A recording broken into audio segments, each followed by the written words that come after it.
hamba pagla jabai Tongki bandu damagu para jabai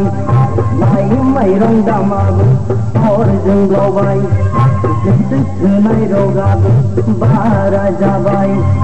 Mejang siswa sabda hamba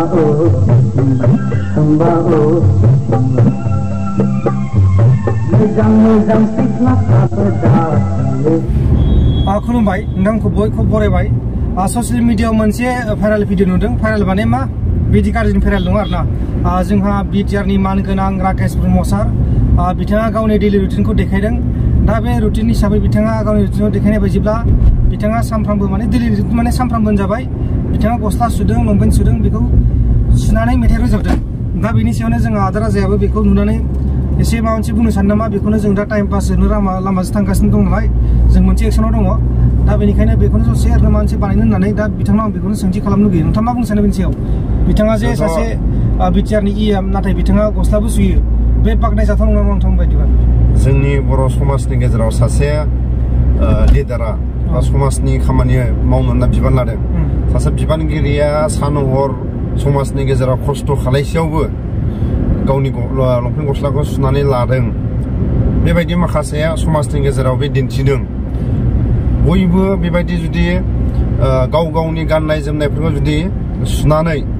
बे गस्ला सुनायखौल' बे दिन्थिनाय जायाखै जिखुनु जाया टाइमखौ बयबो गावबा गाव ओंखाम जानाय टाइमखौ होनांगोन जुमायखौ खैथायाव लोंनांगोन गाव गावनि माखासे टाइम टेबोलखौ बियो गोलावै फोरमायनो हायाबाबो बे लंपेन्ट गस्लाजों फोरमायदों जेरै राकेश ब्रह्म सारा मिथिं दावथिं गानानै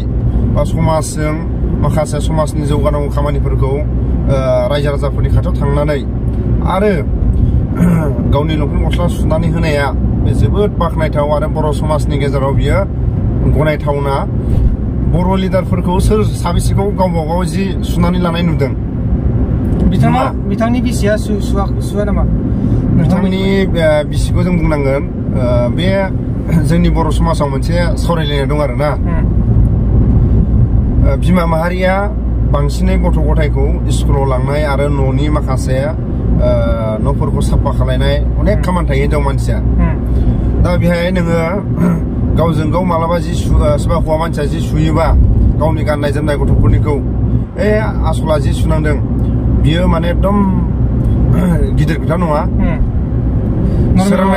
सोरांनाय लोगो लोगो हिनजाव मानसिया ओंखाम संनाङो गथ'खौ जुदि सोरबा गथ' गोनां मानसिफ्रा थुखैनाङो गथ'खौ देलायहोनाङो स्कुलाव दोनलांनाङो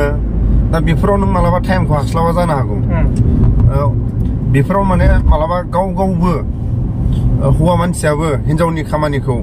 हिनजावनि दख'नाफ्रावथ' हिनजावनो सुना लाखायो नाथाय गाव गावनि गाननाय आरो हायोबा गावनि गथ' गथाय नङाबा गावनि बिमा बिफा सोरबा बोराय बुरिफोर दङबा सोरबा फिसालाफ्रा बिमा बिफानि जिखौबो सुनानै होनो हानाय टाइम मोनोबा होनाया मोजां आरो सोरबा बोराय बुरिफ्रा गाव गावनो सुनानै लानांगौ बे नङा बोराय बुरिया माखासे सोरबा फिसाला बिहामजो बेफोरखौ आसा थायो बेनि गेजेरावनो माखासे मानसिफोरा बुंहरदों कमेन्ट बक्सआव इएमनि खामानिया बेनो नामा इएमना जेबो खामानि गैया नामा बिदि बुंहरदों बेनि सायाव माबा मोनसे बुंनो सानो नामा इएमनि खामानियाथ' जोङो नुयो ससियेल मिडियाफ्राव जथेस्थ' समाजनि गेजेराव गिदिंदों आरो रायजो राजाफोरनि खाथियाव थांनानै मिथिं दावथिङाव जों नुदों नाथाय जेसेबां बिसोरो माखासे राजनितिकनि खोथाखौ नोंबो आंबो बुंनानै फोजोबनो हानाय नङा जि बुस्थुखौ रायजो राजाफोरनो खुगायाव बुंनो नाथाय खुगायाव बुंनाय खिनिखौ सरकारानो जुदि बिथांमोननो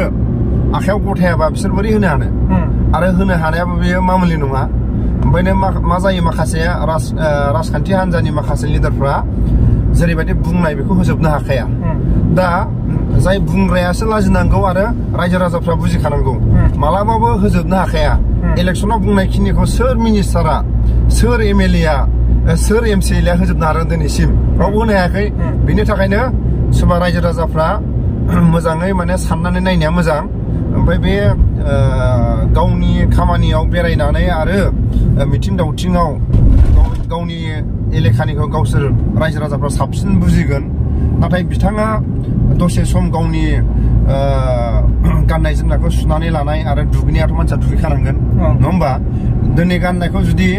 सुवालासिनो जुदि दोनोबा बेखौथ' माने लेथ्रा गस्लाफोरखौ दोनोबा जुदि मोनामगोन नङा होमबा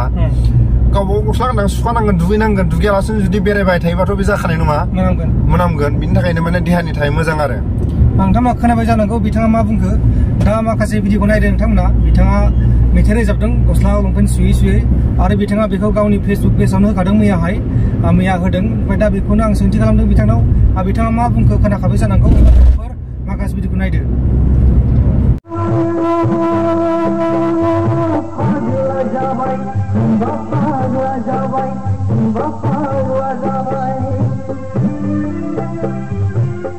बानलु दामाबो बारा जाबाय माइरं दामाबो अरजों ब्लावबाय गोसो थोनाय रंगाबो बारा जाबाय मोजां सिख्लाफ्राबो दासो